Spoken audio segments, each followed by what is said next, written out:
So if I hold this end up, because I don't have anything to support it, and we put that in place, you can kind of see this first bump over here is going to be on the 2x4. Yeah, see, that's going to, there we go. If I pull it any further, that end's going to give way, but it's going to work out pretty good. Fits, it looks good, it's straight. Alright, there we go. And now's the time to start putting these braces across the top here. The other day I finished putting all these braces in, they're all down there. And the reason you put these braces in is because when you put the film up, there needs to be some support in the middle here. Because if you don't do that, what happens is the middle of the polycarbonate will start to sag, and it'll just be too much. Now, it doesn't need a lot of support. I have found from experience that if you just support it about every 4 feet, that's plenty. And I've seen up in my other place here, I'll show you that in a minute, 2 feet or more of snow on top of that with just a 4-foot placement like this, and it works fine. But if you don't put that up, then you have some problems. Now let me show you. Just to give you a better idea of what I'm talking about.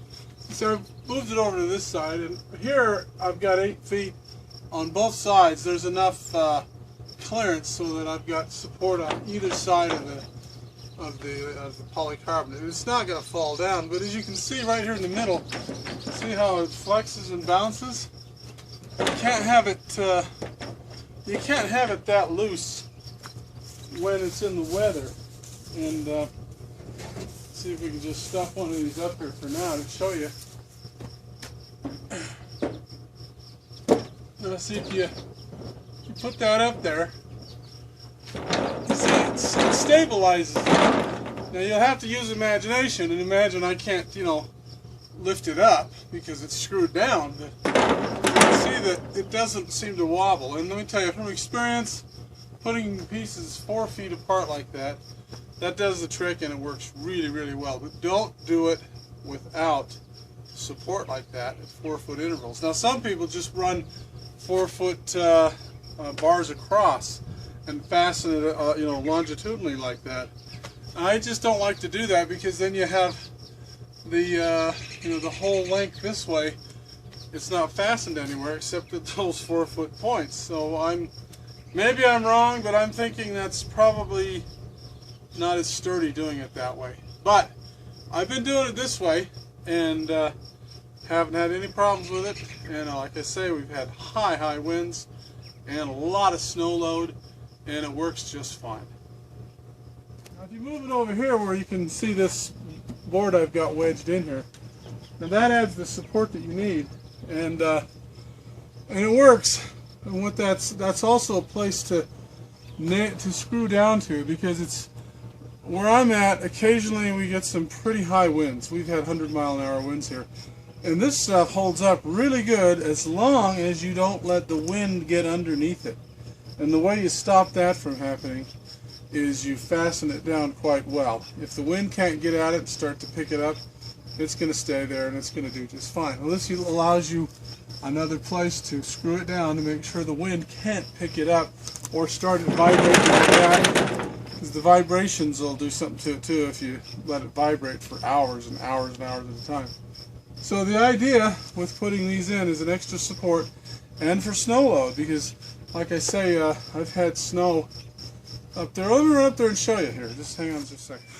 Now where we're going is up on the sun deck, and you can see the windows there. There's my sun deck, and up on the top you can see the roof right there. That is the same stuff I'm going to be putting on the greenhouse. Now let's go up there and I'll show you how I did that. This is inside of what I call my sun deck, and I grow plants in here and do greenhouse sort of things in here. This is a nice place to sit in a thunderstorm. But anyway, what I want to show you is the roof. Let's go this way where we don't get the sunshine at you. You can see this is the same stuff. See that clear polycarbonate? And I've got these rafters, or these supports, all the way across it. And they're in a straight line just because I did it that way, for just so it looks nice. They're not perfectly straight, but they're about as straight as I could do it. But in any case, you see from that roof line to this first one is 4 feet, and from this one to the next one is 4 feet, and then this is closer. No, actually, it goes out to the end. It's about 4 feet to the end. That's where it's fastened. And this is enough. We've had, in the winter, we have had 2 feet, maybe a little bit more, of snow sitting on this. And it works just fine. This polycarbonate doesn't even seem to stress or sag or anything when you get that much snow on it, as long as you support it. And we've also had some very high winds on this thing, and it's been up for 3 years now, and it's done really, really well. You have to really make sure that it's fastened down here and along here really well, and of course along there. It has to be fastened down quite a bit, and don't give it any place where the wind can get under it and start to rattle it and vibrate it and so forth. As a matter of fact, the chicken house, let me show you. You see that across the top, that silver cap. Actually, when I built that, I wasn't quite experienced enough, and that's the one where I put the panels upside down. That's why they're a little discolored. But they've been up there for more than 10 years. And what happened was that top part wasn't fastened too well. And when the winds came by, those panels would rattle. And a couple of times, some of them looked like they might start coming loose. So what I did was I had to climb up there, and that was not easy. But I put that strip across the top and put some insulation under it. But the strip was just there to hold the polycarbonate down so that it doesn't rattle.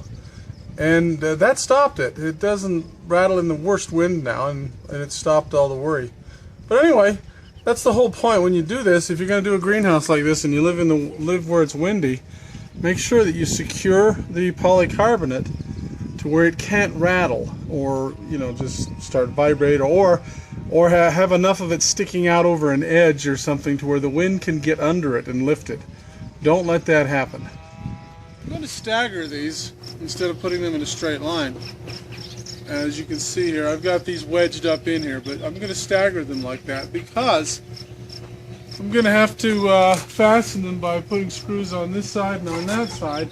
And if they're staggered, this spot will be open so that I can drill pilot holes and things. It'll go a lot faster than if I try to put them right in line. And there's really no need to put them exactly in line, as long as it's pretty close to 4 feet.